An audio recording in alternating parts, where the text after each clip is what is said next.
bastards, I'm up here. I want to hear. You want to listen to me? Yeah. All right. All right. How is everybody doing tonight? Hey, good. You know how I'm doing? I can't complain. I'm going to anyway. Anyway, here we are, right here in the bah humbug season. You know, where we're getting ready to celebrate the birth of the baby Jesus. Came down to earth, said a bunch of things that many people have quoted over the years, became a Messiah, a Savior, and created Christianity. Now wait a minute. Created Christianity? That's really a shit thing if you're a real Messiah and Savior. That really was a bad turn. For that you should have been crucified, really.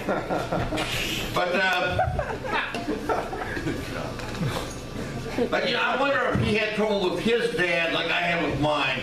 I can kind of imagine God the Daddy saying, you know, I got some plans for you. Jesus Christ, will you listen?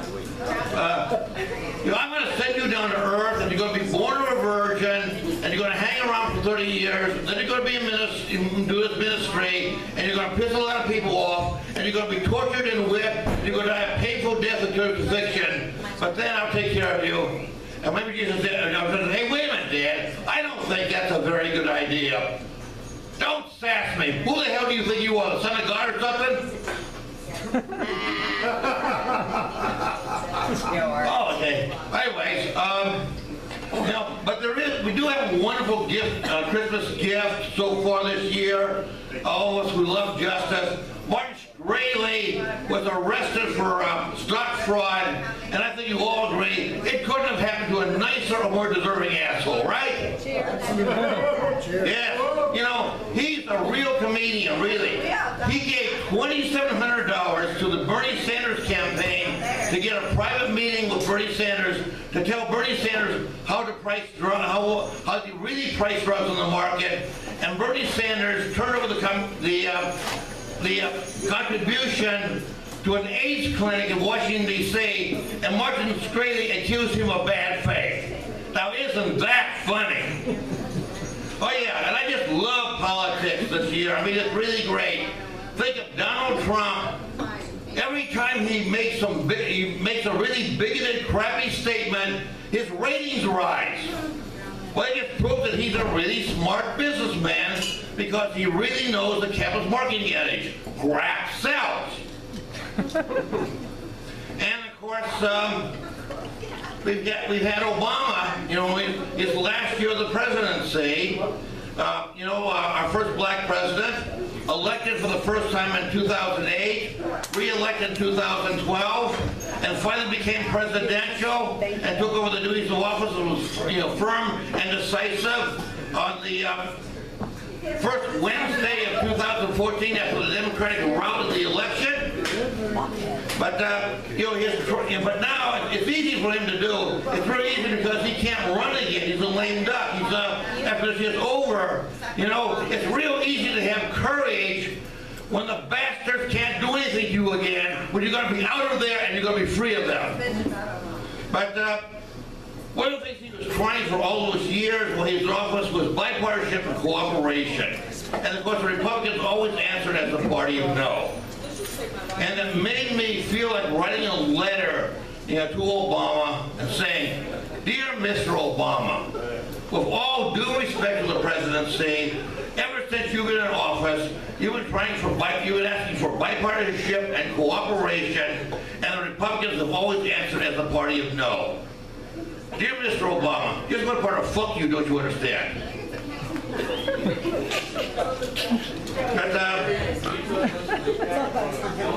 But you know, I think the funniest part of the campaign so far, the election campaign, is Hillary Clinton getting angry and accusing Bernie Sanders of questioning her integrity.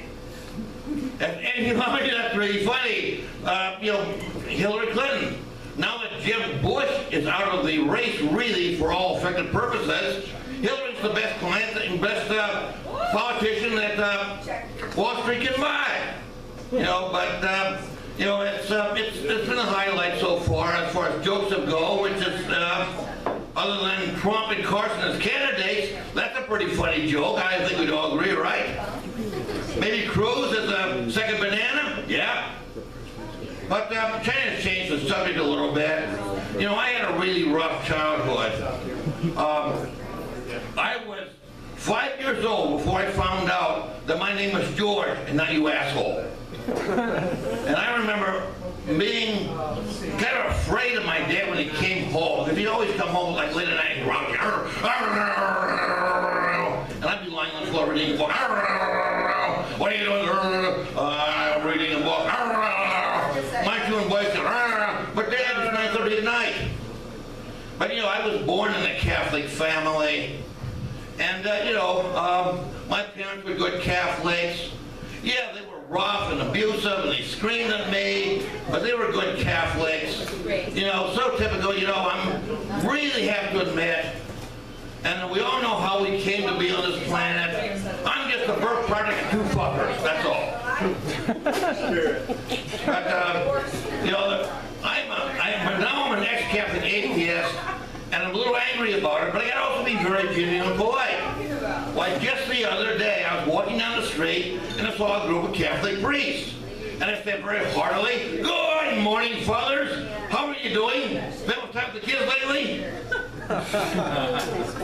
All right, now we offended the Catholics, let's offend the Jews. See, there was a successful Jewish businessman who had a son who was just about to turn 21. And he wanted to get his son off to a good financial footing, but also keep him firmly in the Jewish tradition. So you know what he gave him for his birthday? A liquor store in the Black Ghetto.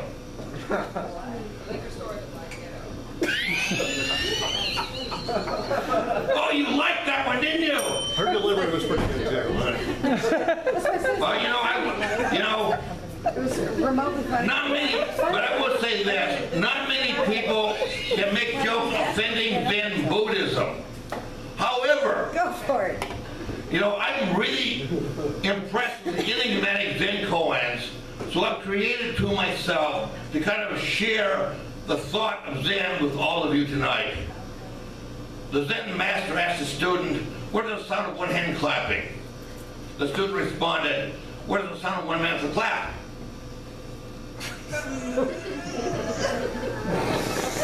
The Zen master and the student were walking up Mount Fuji. When halfway up, the Zen master stooped down, picked up a big stick, turned around, and began beating the student. The student protested, "Master, master, why do you beat me?" The Zen master replied, "Because I am the meanest son of a bitch on the back of the mountain." But I don't try to offend people. I just do it naturally. I know I should be more like my mother, my late mother, you know, who really hated people who gave offense unless she was the one giving the offense. And I can hear her now. Even from the grave, I can hear her now. "Well, if you can't say anything good about Adolf Hitler, don't say anything at all." But really, if I've offended anybody tonight, if you thought my remarks were kind of improper or off color or whatever, tough beanies, motherfuckers, tough beanies. But that's just about my time. I'm sure much you relate. And I do want you to honor Dave, our bartender, and please tip him right. Don't just grab him by the shoulders and lean him to one side.